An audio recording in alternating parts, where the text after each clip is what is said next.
जी sir. जो मैंने ये फॉलो किया था।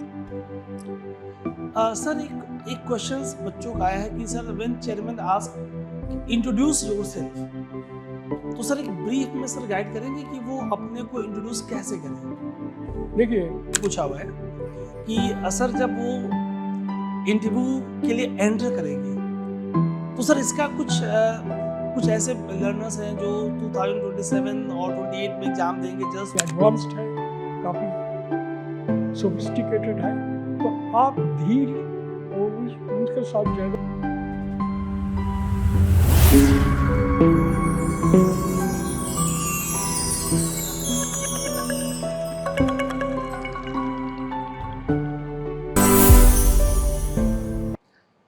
हेलो माय डियर फ्रेंड्स, कैसे हैं आप लोग? मैं अजीत तिवारी आप सब लोगों का जीनो आईएएस के प्लेटफॉर्म पे बहुत बहुत स्वागत करता हूं। गाइस, आज मैं बहुत एक्साइटेड हूं। Today I am feeling blessed कि आज आप जान के खुश हो जाओगे कि आज हमें किसकी ब्लेसिंग्स मिल रही है। So dear friends, I am very happy to announce that आज हमारे साथ 1966 बैच के आईएएस श्री रंगन दत्ता सर हैं। रंगन दत्ता सर के बारे में मैं क्या कहूँ, sir is having a vast experience. अगर मैं सर के एक्सपीरियंस की बात करूँ तो 1966 बैच के सर असम मेघालय कैडर के आईएएस रह चुके हैं।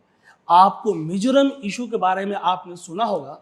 इशू सॉल्व करने में sir has played a very major role. Not only this guys, आइए हम सर से ही जानते हैं कि सर ने कितने कितने कैपेसिटीज में अफगानिस्तान में और कहाँ का सर ने वर्ल्ड बैंक के साथ जुड़े रहे। सर ने कितनी कैपेसिटीज में काम किया है। एंड गाइस, नाउ एडेज सर इंडिया के टॉप इंस्टीट्यूट्स में इंटरव्यू गाइडेंस एंड क्लासेस वगैरह भी देते हैं। So you guys are blessed कि आपको इतने एक्सपीरियंस रिनाउंड फैकल्टी एक्सपर्ट से आपको गाइडेंस का मौका मिल रहा है। और आपने जो क्वेश्चंस भेजे हैं, आज आपके क्वेश्चंस सवाल पूछूंगा मैं, और सर के एक्सपीरियंस का आपको फायदा मिलने वाला है। तो आइए बिना समय गवाएं हम सीधे सर के पास चलते हैं। सर, आपका जीनो आईएएस के प्लेटफॉर्म पे सर बहुत बहुत स्वागत है सर। नमस्कार।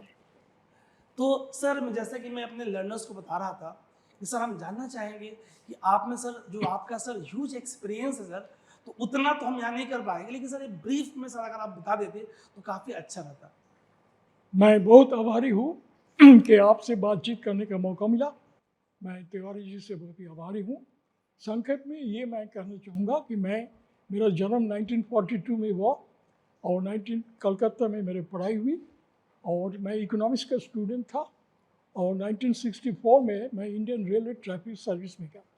66 में मैं आईएएस बना। उस ज़माने में 2 ही चांस हम लोग ले सकते थे और असम मेघालय कार्डर में पोस्टिंग हुई। पहले मैंने मिज़ो डिस्ट्रिक्ट, जो आज के दिन में मिज़ोरम हुआ, इंसर्जेंसी हो रहा था, उसी टाइम में मैं वहाँ काम किया, वहाँ का एसडीओ था। और बाद में 20 साल मैंने नॉर्थ ईस्ट स्टेट्स में असम मेघालय काम किया, नॉर्थ ईस्टर्न काउंसिल में काम किया। बाद में मैं मिनिस्ट्री ऑफ डिफेंस में था और वापस चले गए, और बाद में मैं स्टेट में वापस चले गए। उसके बाद मैंने ministry of rural development, tribal affairs, इस 2 मिनिस्ट्री में काम किया। मेरा लास्ट असाइनमेंट था director general council for advancement of people's action and rural technology. बाद में मैंने planning commission, principal scientific adviser to government of India, उसमें काम किया एज कंसल्टेंट। और जब मैं सर्विस में था, मैं वर्ल्ड बैंक का अफगानिस्तान का एक क्विट प्रोजेक्ट था, उसको कंसल्टेंसी किया, रिव्यू किया। और कुछ दिन पहले भी 2012-13 में मैं Asia Pacific regional office of international cooperative alliance, जो आईएलओ के एक सहयोगी संस्था माना जाता है, उनका एडवाइज़र के रूप में मैंने एशिया पैसिफिक रीजन का कोऑपरेटिव लॉज और पॉलिसीज़ को रिव्यू किया था। और बीच में बाद में मैं अभी इस प्रोग्राम में शामिल हूँ और मुझे बहुत अच्छा लगा कि आपसे बात करने का एक मौका मिला। तो मैं समझता हूँ कि ये कॉन्वर्सेशन है, तो आप जो चाहे आप सोचिए और सवाल आप पूछ सकते हैं, और मैं कोशिश करूँगा आपको स्पष्टीकरण के लिए और रास्ता दिखाने के लिए, गाइड करने के लिए। धन्यवाद। Thank you sir. Dear learners, जो आपके क्वेरीज आए हैं, तो सवाल आपके, आज मैं आपकी आवाज़ बनूंगा और सर का जो ह्यूज एक्सपीरियंस वेरियस कैपेसिटीज़ का है, तो सर से हम कुछ सीखने का प्रयास करेंगे ताकि आपको फ़ायदा मिले। तो जैसे कि आज का सेशन हमारा इंटरव्यू गाइडेंस के रिगार्डिंग है कि कैसे, जैसे आप लोगों के क्वेश्चंस आए हैं कि सर आपने मुझे क्वेश्चन पूछा हुआ है कि सर 2026 में, 27 में, 28 में आप अपेयर होंगे, और कई लोगों के दिमाग में फोबिया है। तो सर, जो इनके दिमाग में फोबिया है, मैं इनके क्वेश्चंस आपसे सर एक एक करके पूछूंगा। तो डियर लर्नर्स, जो आप लोगों ने क्वेश्चंस मुझसे पूछे हैं, तो क्वेश्चंस आपकी आवाज़ मैं बनूंगा, और ये क्वेश्चंस मैं सर से आपके बिहाफ पे पूछ रहा हूँ। जो आपने पर्सनालिटी टेस्ट के, जिसे आप आम बोलचाल की भाषा में इंटरव्यू गाइडेंस बोलते हो, इंटरव्यू बोलते हो आप, तो पर्सनालिटी टेस्ट के जो क्वेश्चंस आपने मुझसे पूछे हुए हैं, वो मैं सर से आपसे पूछ रहा हूँ। सर, कुछ लर्नर्स हमारे बिहार झारखंड के रीजन से हैं और ईस्टर्न यूपी से हैं। उन्होंने सर एक क्वेश्चन पूछा हुआ, ये क्वेश्चन काफ़ी बच्चों ने पूछा है सर। क्वेश्चन सर ये हमारे मेल पे, हमारे व्हाट्सएप पे, जो हमारे वेबसाइट पे नंबर दिए वहाँ पे भी आया हुआ है कि when they will prepare for interview or when they will appear in interview, sir, what should be the dressing code, sir, both for male and female candidates?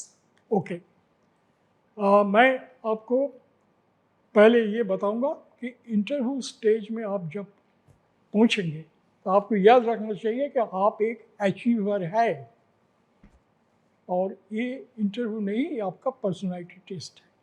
Yes. तो आपका चेहरा और पोशाक से एक बिजनेस लाइक फॉर्मल एक रूप होना चाहिए। तो इसीलिए मैं आपको ये सजेस्ट करूँगा कि मेल जो कैंडिडेट्स है, आप एक बिजनेस सूट जो मैं पहना हूँ, इसी कलर का ग्रे सूट, वाइट शर्ट और टाई और ब्लैक शूज़ और मैचिंग सॉक्स, ये आप ज़रूर पहनेगा, क्योंकि इसके आपका आत्मविश्वास आ जाएगा। आप कामयाब हो, आप इंटरव्यू तक पहुंचा, ये आपको हमेशा याद रहेगा। भगवान आपके साथ सहाय करेगा। और सर, फीमेल कैंडिडेट्स की? फीमेल कैंडिडेट्स में मेरा विचार है कि मिसेस गांधी का जो ड्रेस थी, साड़ी, इतना डिग्निफाइड, वो आप जरा याद रखिए, और प्लेन सिंपल ड्रेस लाइए जो आपका स्वाभाविक ड्रेस है, जो नॉर्मल ड्रेस है, और मेकअप भी नॉर्मल होना चाहिए। आपका भी बिजनेस लाइक अप्रोच होना चाहिए, क्योंकि आपका भूमिका होगा एज लीडर। ये मालूम, ये हमेशा याद रखना, आप सेवक नहीं है, आप लीडर है। तो लीडर की तरह आपका हाल चाल होना चाहिए। बहुत सर अच्छा बताया आपने। सर, कुछ हमारे जो स्टूडेंट्स, उन्होंने सर ये पूछा हुआ है कि सर, जब वो इंटरव्यू के लिए एंटर करेंगे, तो सर इसका कुछ ऐसे लर्नर्स हैं जो 2027 और 28 में एग्ज़ाम देंगे, जस्ट उन्होंने 12th पास किया है, अभी उनकी एज नहीं हुई है, वो अंडर ग्रेजुएट्स हैं, लेकिन sir youth is very curious, वो सर पहले से प्रिपरेशन में लग गया है। सर, आपके समय में क्या ऐसा होता था क्या कि लोग 12th करके ही यूपीएससी की प्रिपरेशन स्टार्ट करते थे? नहीं, उस ज़माने में ग्रेजुएशन का पहले ये कभी सोचता नहीं, क्योंकि ग्रेजुएशन वहाँ अच्छे रिजल्ट करना, वो भी मूल उद्देश्य होता था। सर, अब तो बिल्कुल समय बदल गया है सर। क्लास 12 के बाद ही बहुत से लर्नर्स सर हमारे साथ जुड़े भी हैं for 3 year foundation programme. Sir 3 साल वो ग्रेजुएशन के साथ साथ प्रिपेयर करेंगे, और अपने फाइनल ईयर ऑफ ग्रेजुएशन में they will appear for UPSC as well. तो उनके लिए मैं ये कहना चाहूँगा, पहले यूपीएससी प्रीलिम्स का क्वेश्चन पेपर्स थोड़ा पढ़िए, उससे ये पता चलेगा कि इसमें मूल मुद्दे ये है कि हर कैंडिडेट को interest in a wide range of subjects ये होना चाहिए।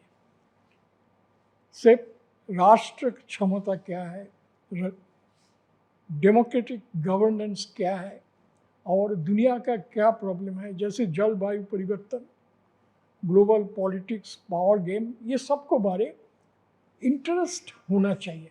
इसके लिए पढ़ाई भी उस स्टेज से शुरू करना चाहिए ताकि आपका इंटरेस्ट काफ़ी सब्जेक्ट्स में भी आपको इंटरेस्ट होना चाहिए, इकोनॉमिक्स, पॉलिटिक्स, सोशलिटी और हर कुछ, climate change, global politics, science and technology में जितना परिवर्तन हुआ हर किस्म में, और लॉ और सोसाइटी, ये दोनों का जो रिश्ता है इसको मालूम होना चाहिए। और कुछ मूल मुद्दे हैं, जैसे डेमोक्रेसी का मूल मुद्दे क्या है, कि जो टैक्स देते हैं उनका अधिकार, और हर आदमी टैक्स देते हैं, चाहे डायरेक्ट और इनडायरेक्ट। इस मामले में आपको जागरूकता होना ही चाहिए, तब से आपका पहला कदम ठीक तरह उठेगा।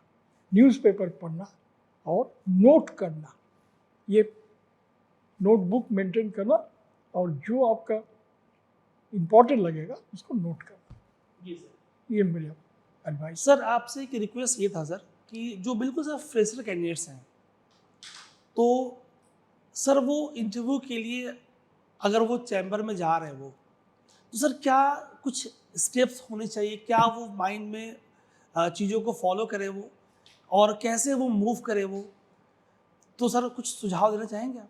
मैं मेरे जो एक्सपीरियंस है वो आपसे शेयर करना चाहता हूँ। जी सर, जी सर।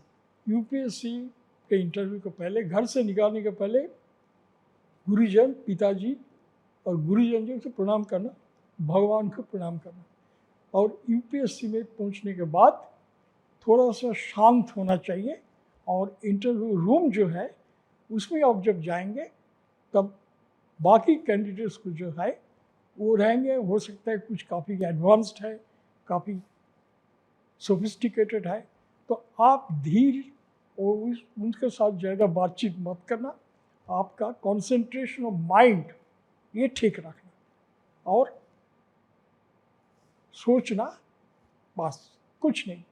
इसमें जब आपका कॉल आएगा तब आप सीधा जाइए, लेकिन जल्दी मत जाइए, धीर गति से जाइए, और भगवान का हमेशा याद रखना, क्योंकि आप कामयाब है, आपका हिम्मत है, इसीलिए आपने इम्तिहान दिया और हिम्मत का फल भी मिला है। तो आप कॉन्फिडेंस अपना होना चाहिए, आपको हो जाएगा। ईश्वर आपका इतना दूर तक जब ले गया तो इंटरव्यू भी आपका हो जाएगा, ये हमेशा याद रखें। जी सर। जो मैंने ये फॉलो किया था। मैंने आस्क इंट्रोड्यूस योरसेल्फ, तो सर एक ब्रीफ में सर गाइड करेंगे कि वो अपने को इंट्रोड्यूस कैसे करें?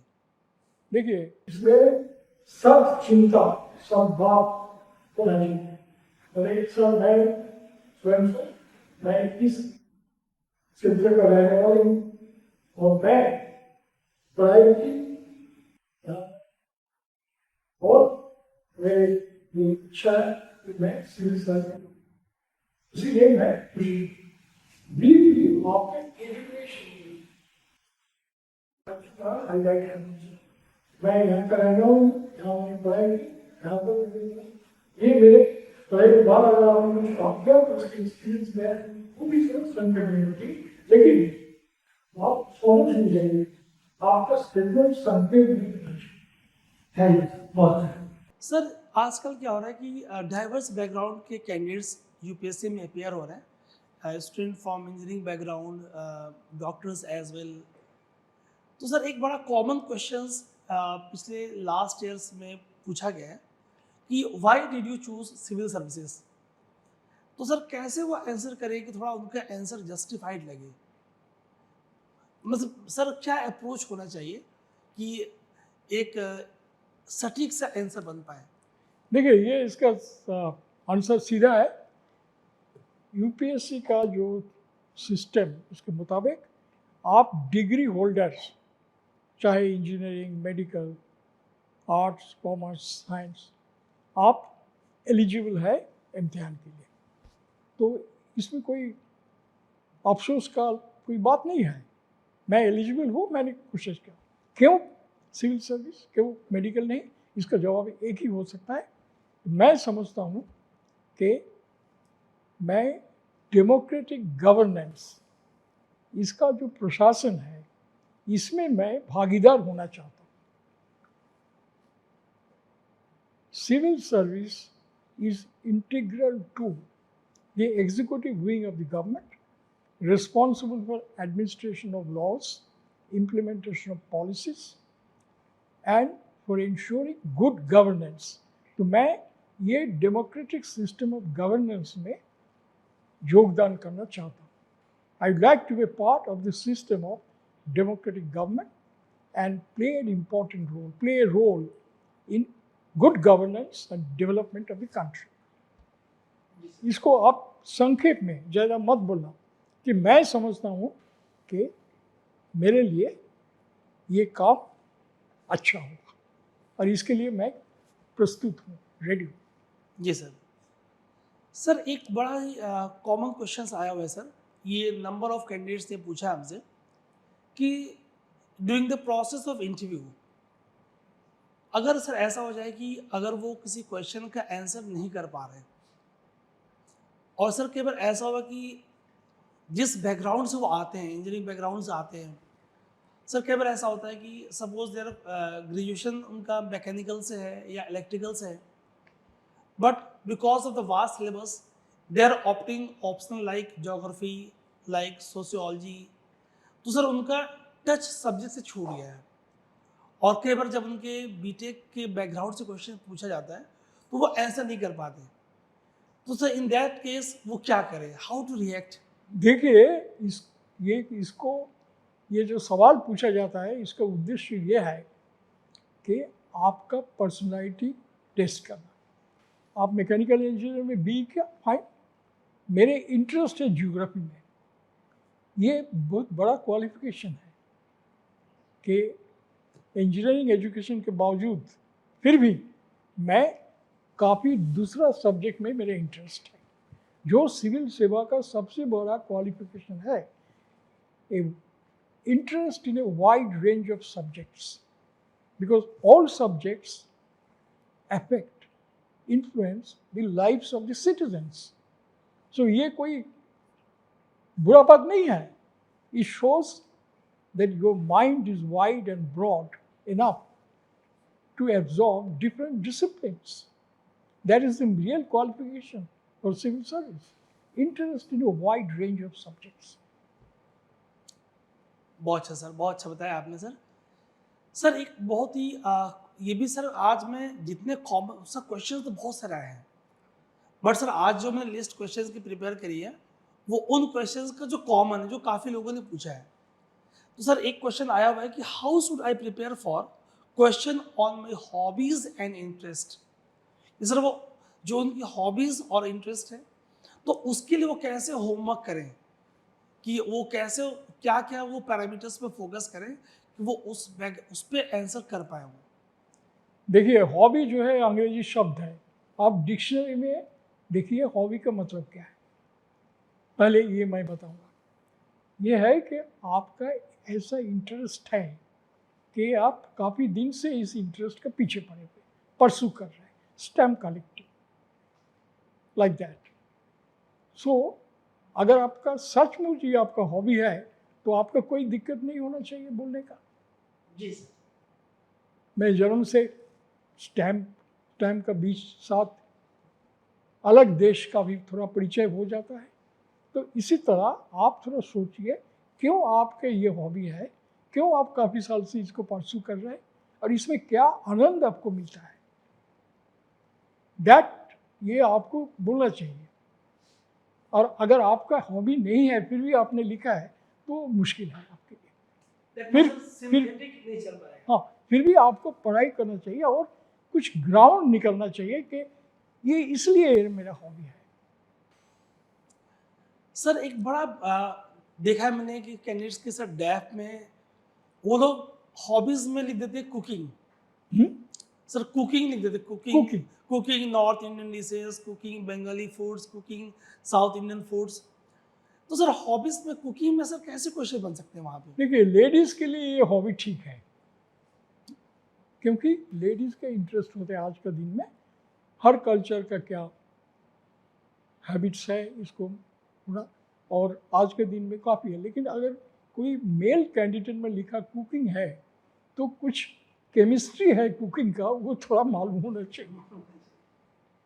तो ये कैसे होता है, क्या प्रोसेस है, इसके क्या आपका आनंद होता है। मूल विषय यह है कि हॉबीज और प्लेजर, तो प्लेजर क्या हो रहा है, क्या आनंद आपको मिलता है। जी सर, जी तो सर। मैंने एक बार एक कैंडिडेट ने पूछा था ऐसा सवाल, उन्होंने लिखवा दिया कि मुझे साइंस जो ठीक है इसे पता चलता है कुकिंग से, कि ये मिक्स होने से ये नतीजा होता है। Okay sir. तो ये इसी तरह आंसर आप दे सकते हैं हम्म। कि कुकिंग से मुझे पता चला है कि साइंस ठीक है, इसमें भी एक साइंस है। मेरे लर्नर्स जो जीनी वॉइस पे अभी सर को सुन रहे देख रहे हैं, तो जैसा सर ने बताया कि सर 1942 में सर का बर्थडे है, बर्थ ईयर है, तो sir is having huge experience. Sir आपकी हॉबी क्या है? अगर सर आप बुरा ना माने तो शेयर करना चाहेंगे आप? रीडिंग, ये मेरा हॉबी है।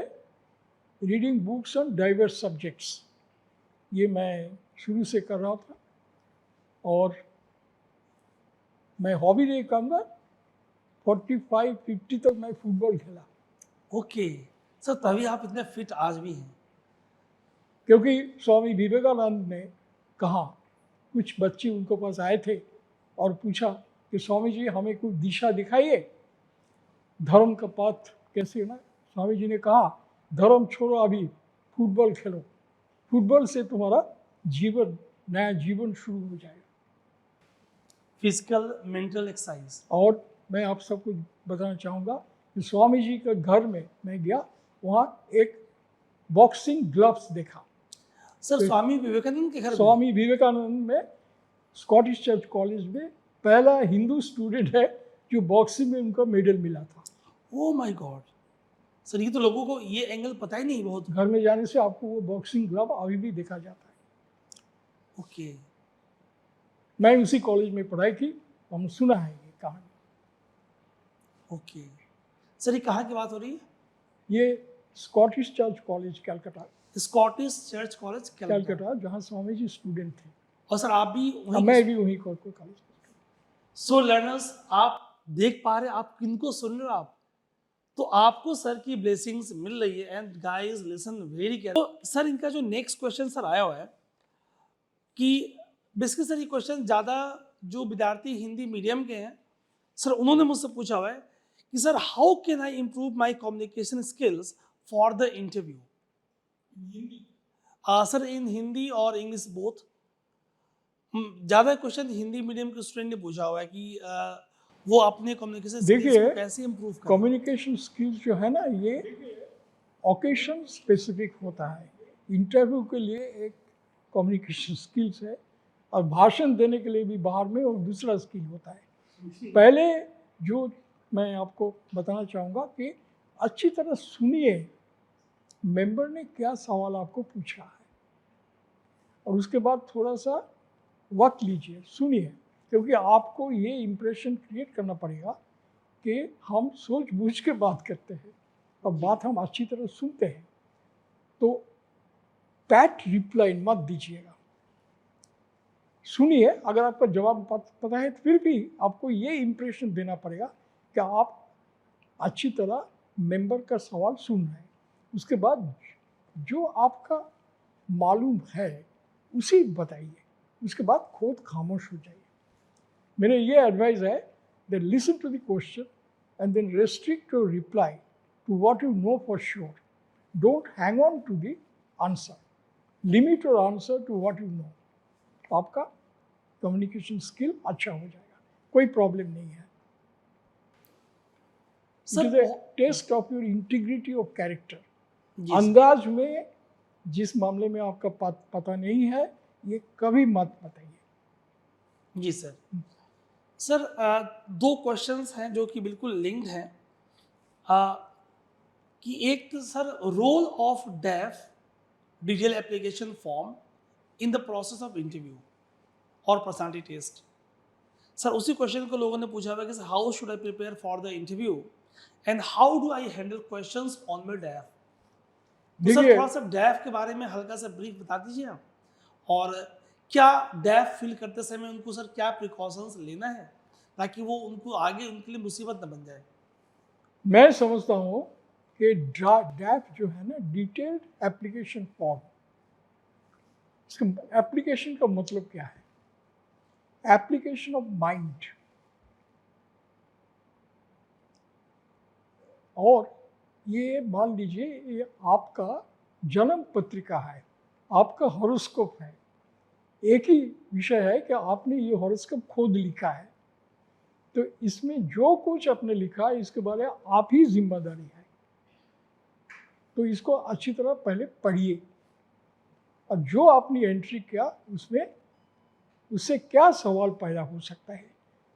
जैसे मैं आपको बता सकता हूँ, अगर आप गोरखपुर का रहने वाले हैं तो गोरखपुर के बारे कुछ सवाल आ सकते हैं। और अगर आप बलिया का रहने वाला है तो 1942 अगस्त मूवमेंट में बलिया का जो भूमिका था इसके बारे में सवाल आ सकता है। तो इसी तरह आप सोचिए जो एंट्री आपने दिया इससे क्या क्या सवाल हो सकते हैं। अगर आपका स्कूल का नाम है से दयानंद एंग्लो वैदिक स्कूल, तो सवाल हो सकता है स्वामी दयानंद कौन है, कहाँ के रहने वाले थे, कब उनका जन्म हुआ, क्या उनके काम किया। तो sir Ballia is my native place. Yes sir. Sir हमने भी सुना है अपने ग्रैंडफादर से कि 1942 में चित्तू पांडे थे, उन्होंने सर 1942 में बलिया को आज़ाद डिक्लेयर किया था और अपने आप को वहाँ का डीएम घोषित किया था। जो सर आजकल जितने सर फ्रेशर्स हैं उनके दिमाग में सर एक खौफ है रिगार्डिंग द करंट अफेयर्स, और सर एक पूरी ऑनलाइन, सर आजकल का दौर सर ऑनलाइन का दौर हो गया है सर। अब रिसोर्सेज इजीली अवेलेबल हैं, अब बस आपके पास एक मोबाइल होना चाहिए और आपके पास नेट का कनेक्शन होना चाहिए जो कि हर जगह है आजकल, तेजी से फैल रहा है जो। तो sir resources are easily available. अब सर ऐसा नहीं कि अगर किसी को प्रिपरेशन करना है तो डेली ही आए, और डेली के जो बिल्कुल अगर हम बात करें तो सर जब से भी हाल में सर जो ओल्ड राजेंद्र नगर का इशू हुआ है उससे चीज़ें बड़ी हाईलाइट हुई हैं कि हमारे जो कैंडिडेट्स हैं जो यूपीएससी के लिए प्रिपेयर कर रहे हैं वो कैसे कैसे कंडीशंस में रह रहे हैं कि सर कई रूम्स में तो सर वेंटिलेशन तक नहीं है, लाइट तक नहीं आती हैं, और सर कई ऐसे ऐसे पीजीज हैं सर आप जान के ताजुब करोगे आप कि सर एक रूम में 3-3 लोग 4-4 लोग रह रहे हैं। और सर करंट अफेयर्स का एक जो खौफ सा बना हुआ है सर कि ऑनलाइन में number of resources are there, तो सर करंट अफेयर्स का यूपीएससी के प्रिपरेशन में सर क्या रोल है? डिफेंस रिलेटेड स्ट्रेटेजिक, जैसे safety of women major consideration, और लिटरेसी एजुकेशन, ऐसा कोई विषय नहीं है जो करंट अफेयर्स में नहीं है। लेकिन इससे आपको देखना पड़ेगा कौन इम्पोर्टेंट है, कौन विषय इम्पोर्टेंट है आज के दिन में। ये आपका एप्लीकेशन ऑफ माइंड ये होना चाहिए, आपको खुद विचार करना चाहिए। आपका विचारधारा ये पढ़ने के बाद ही होता, ये ऑनलाइन में ठीक है लेकिन आपको पढ़ाई करना पड़ेगा। इसके अलावा और कोई रास्ता मेरे नज़र में नहीं आता है। तो मैं आपको एडवाइस करूँगा कि आप हर न्यूज़पेपर पढ़िए अच्छी तरह और नोट कीजिएगा। और ये न्यूज़पेपर से जैसे मैं रिकमेंड करूँगा द स्टेट्समैन जो मैं पढ़ता हूँ, वो मैं लिखता हूँ कभी कभी, और हिंदू, और एक इकोनॉमिक डेली जैसे बिजनेस स्टैंडर्ड या बिजनेस लाइन, ये आप पढ़िए और इससे आपको पता चलेगा दुनिया में क्या मूल समस्या है। जैसे आज के दिन में कास्ट सेंसस के बारे चर्चा हो रहा है, तो आप बताइए मामला क्या है, इसका नतीजा क्या हो सकता है, इसका विशेषत्व क्या है। तो ये इन डेप्थ आपको पढ़ना चाहिए। ऑनलाइन में क्या होता है कभी कभी आपका काफ़ी इम्प्रेशंस आ रहा है, तो इसलिए पढ़ाई करना, लाइब्रेरी में जाना और नोट करना बहुत ज़रूरी है, क्योंकि अगर आपने नोट किया तो आपको आ जाए, और ये नोट पेंसिल और पेपर में होना चाहिए। सो लर्नर्स, आपने देखा सर ने बार बार एम्फेसिस दिया है कि नोट्स करना, नोट बनाना, क्योंकि आप डाइवर्स न्यूज़पेपर पढ़ रहे हो आप, तो revision is a very important part of your preparation. Last moment में आप रिवाइज क्या करोगे? It is not possible to revise all the newspapers. तो सर ने जो आपको बताया कि आप उसके एक शॉर्ट नोट्स बना के रखें ताकि आप एग्जाम के टाइम में, इंटरव्यू के टाइम में उसे रिवाइज कर पाएँ। अभी जैसा सर आप बता रहे थे कि सर आप आर्टिकल्स लिखते हैं स्टेट्समैन में, सर हाल ही में कौन सा आर्टिकल लिखा था आपने सर?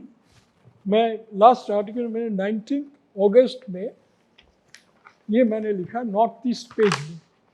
ओके स्टेट्समैन में हर मंडे एक नॉर्थ ईस्ट पेज होता है। ओके। सो डियर लर्नर्स, आपको ये ऑनलाइन भी मिल जाएगा अगर आप पेपर देखना चाहें। It is available, E copy मिलती है पेपर की। तो सर का एक आर्टिकल आया हुआ है 19 अगस्त 2024 को। आप देखिए west Bengal and the north eastern council. ये इशू वेस्ट बंगाल बहुत न्यूज़ में है। नॉर्थ ईस्टर्न काउंसिल पे सर का ह्यूज एक्सपीरियंस रहा है। Sir has work more than 20 years in the north eastern states. तो सर ने अपने एक्सपीरियंस को, अपने एंगल को उसमें दिया है। आप उसे जरूर पढ़ें, आपके इंसाइट्स डेवलप होंगे। सर थैंक यू, आप ये बात आपने हमसे शेयर की है। तो सर हम आगे बढ़ते हैं। सर एक क्वेश्चन आया हुआ है बच्चों का कि sir in the process of interview what is the role of body language?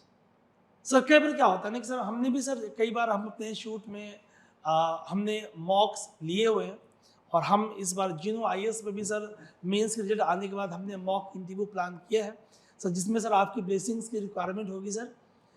तो सर हमने सर ये ऑब्जर्व किया है कि सर जब इंटरव्यू के दौरान कुछ लोग सर बैठते हैं तो सर कुछ पैर हिलाते हैं या कुछ खुद हिलने लगते हैं, कुछ कांपते हैं। और सर कई बार क्या होता है कि जैसे सपोज सर कई मेंबर्स सामने बैठे हुए हैं, और अगर आपने सर सपोज चेयरमैन ने क्वेश्चन पूछा तो चेयरमैन सर की तरफ वो देख रहा है वो, और फिर नेक्स्ट मेंबर ने पूछा तो पूरा घूम जाता है वो, और पूरा घूम के उसकी तरफ देख के वो आंसर कर रहा है वो। तो सर कुछ सजेशंस देंगे आप? कि मैं समझता हूँ बॉडी लैंग्वेज और मेंटल प्रिपेयर्डनेस ये दोनों एक ही हैं। अगर आपका शांति है, हिम्मत है, तो आपका बॉडी लैंग्वेज से ये पता चले। तो बैड बॉडी लैंग्वेज गलत हो जाता है जब मेंटल अलर्टनेस और फिजिकल कंडीशन ये दोनों में जब एडजस्टमेंट नहीं होता तब ये बॉडी लैंग्वेज के प्रॉब्लम होता है। तो इसके लिए भगवान को याद रखना, नाम लेना, और आपको ये होना चाहिए कि आप कामयाब है, आपने इंटरव्यू तक पहुंचा, प्रीलिम क्लियर किया, मेंस क्लियर किया, आपका घबराने की क्या बात है? आपने you have earned the right to be interviewed, to be considered for appointment to the civil service, and you are exercising that right. ये मामूली बात नहीं है। So if you are sure about it that you have earned the right to be interviewed, nobody had done any favor to you, ये बात, तब आपका body language ठीक हो जाएगा। तो लर्नर्स, मेरे प्यारे लर्नर्स, डियर स्टूडेंट्स, सर ने इस बात को कहा कि आप पर्सनालिटी टेस्ट के लिए अपेयर हो रहे हो, ये अपने आप में एक अचीवमेंट है। So have faith, have confidence, have believe in yourselves, और आपके पास आपके पेरेंट्स का, गॉड की ब्लेसिंग्स, आपके गुरु की ब्लेसिंग्स ऑलरेडी आपके साथ है। तो but obvious this is a huge symbol for your confidence, huge support for your confidence. अगर मैं एक ओवरव्यू देना चाहूँ जो बिल्कुल फ्रेशर्स हैं, बिगिनर्स हैं, around 12 to 14 lakhs candidates are filling the form for UPSC CSE. Out of this 12 to 14 lakhs approx, 8 to 10 lakhs are appearing in the prelims test. Out of 8 to 10 lakhs approx, depending upon the number of vacancies, of 15 to 20,000 are qualifying the prelims.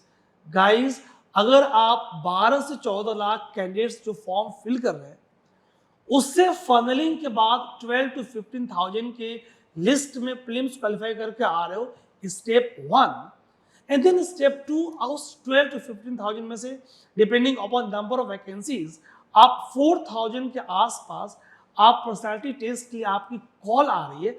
अगर vacancy से for example 800 to 1,000 के आसपास है, That means, but obvious फादलिंग at this level is a huge achievement. Sir इसी की बात कर रहे थे.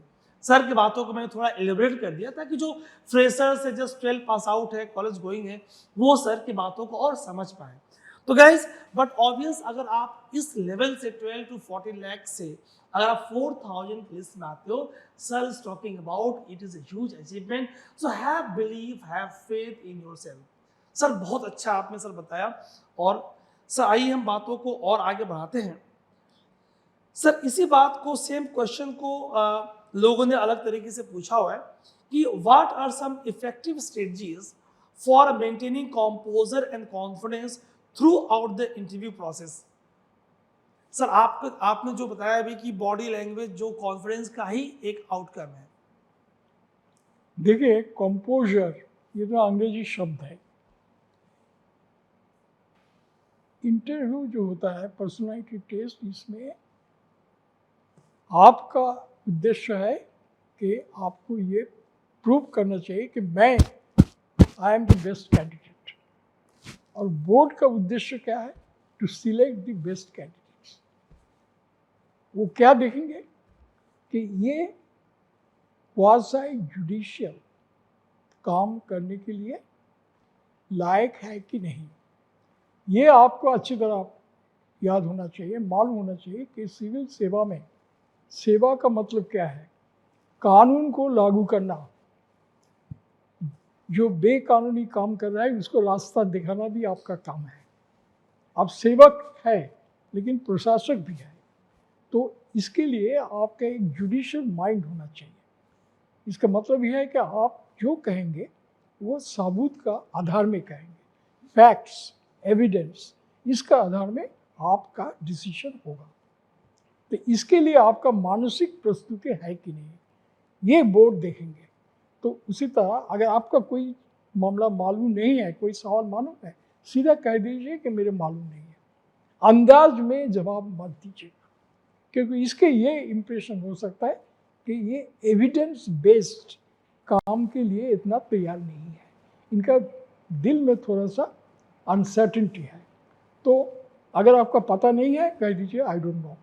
और जो आप बताएंगे वो संक्षेप में और कॉन्फिडेंस में बताएंगे. That is my advice. तो आपका कंपोजर ठीक हो जाएगा. Composer is the reflection of your mind. If your mind is strong, your composer will be positive. बहुत अच्छा बताया सर आपने. सर कई बार ऐसा होता है ना कि इन the process of interview candidate is feeling stress और नर्वसनेस, और सर कई बार उस प्रोसेस में उसका गला सूख जा रहा है या वो फंबल कर रहा है. तो सर ऐसे कंडीशन को सर वो कैसे टैकल करें? देखिए, ये कंडीशन होता है, कैंडिडेट खुद इसके लिए जिम्मेदार है. अगर आपने कुछ अंदाज में कह दिया तो मेंबर उस मामले में सवाल पूछेंगे तो आप कॉर्नर्ड हो जाएंगे. तो इसके लिए integrity of character, intellectual integrity सबसे इम्पॉर्टेंट चीज़ है. अगर आपका मालूम नहीं है तो आई डोंट नो कह दीजिए. मेरे बैच में एक ऑफिसर था, बहुत अच्छा रिजल्ट किया, फॉरेन सर्विस में गया. पहले 6 सवाल का जवाब उन्होंने कहा I don't know sir. Okay, कोई प्रॉब्लम नहीं हुआ. सर मैं इसी क्वेश्चन पर आने वाला था कि सर अगर ऐसा हो जाए कि लगातार 4, 5, 6 क्वेश्चंस वो आंसर न कर पाए, तो सर वो सॉरी बोल सकता है? सॉरी नहीं बोलना चाहिए. Okay. I don't know. I don't know. Sir I don't know. Okay, that's right. तो लर्नर्स सुना आपने.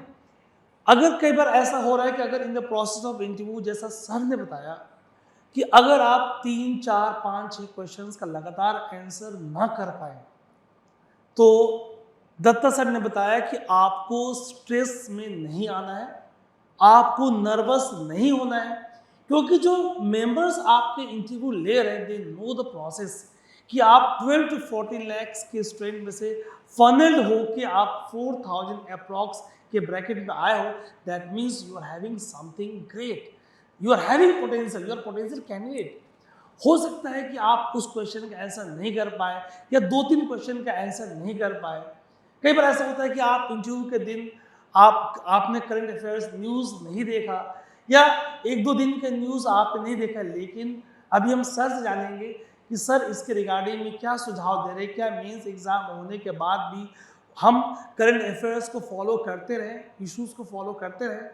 तो इस पे आने से पहले मैं आपको क्लियर कर दूं, दैट मीन्स अगर आप आंसर नहीं कर पाए तो यू कैन सिंपली से आई डोंट नो सर, है ना सर?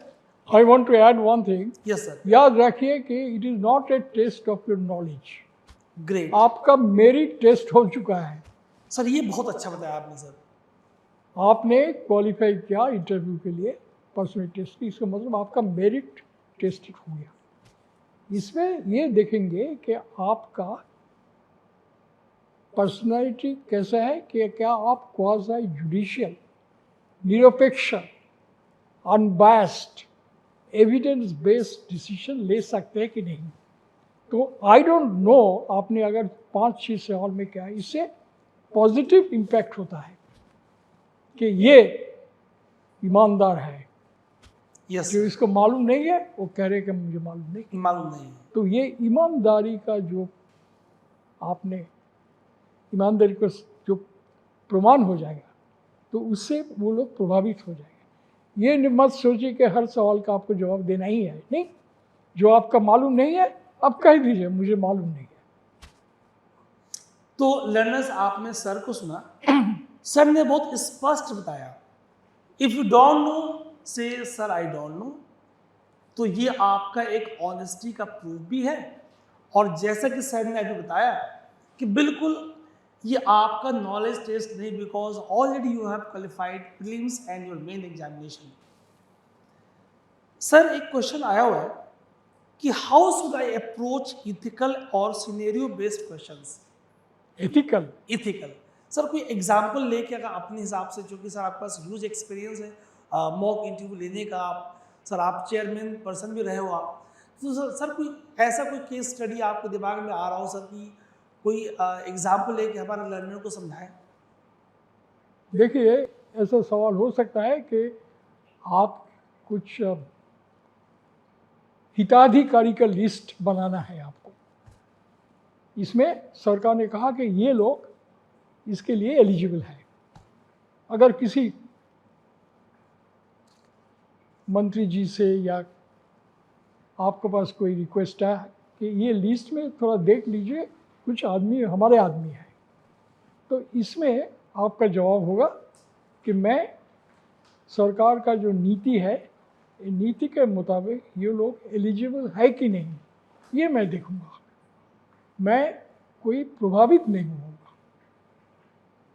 कोई इम्पोर्टेंट आदमी हो, पब्लिक लीडर हो, मेरे जो जिम्मेदारी है कानून में कि मैं कानून को लागू करना, पॉलिसी का जो नीति है, इन नीति का मुताबिक डिसीजन लेना है। इसमें मैं कुछ ऐसा काम नहीं करूँगा जो कानून का बाहर है, नीति का बाहर है। तो ये आपके एथिक्स का मामला है। तो इसमें ऑनेस्टी जो है, इंटीग्रिटी, इसका टेस्ट है। अगर आपका ऐसा कोई सवाल पूछा जाए कि आपका पास ये प्रेशर है, आप पब्लिक ने काफ़ी प्रेशर दिया, तो नहीं, मैं कानून के मुताबिक काम करूँगा। ये इंटीग्रिटी जो है, इंटेलेक्चुअल इंटीग्रिटी, सबसे बड़ा मामला है। तो लर्नर्स, मैंने ऑलमोस्ट आपके क्वेश्चंस ले लिए हैं, और अगर आपको लग रहा है कि आप कुछ और क्वेश्चन जानना चाहते हो, तो आप हमें कमेंट सेगमेंट में क्वेश्चंस लिखकर बताएं। हम आगे फिर सेशंस प्लान करेंगे, तो हम आपके क्वेश्चंस आगे और लेंगे। सर, ये तो कुछ मैंने सिलेक्टेड क्वेश्चंस लर्नर्स के लिए। तो सर, मैं लास्ट चाहूँगा सर, आप पूरी इंटरव्यू प्रोसेस के लिए कुछ शॉर्ट टिप्स या कुछ अगर कहें सर क्रक्स या ब्रीफ या समराइज करना चाहें, तो सर आप समराइज कर दीजिए प्लीज़।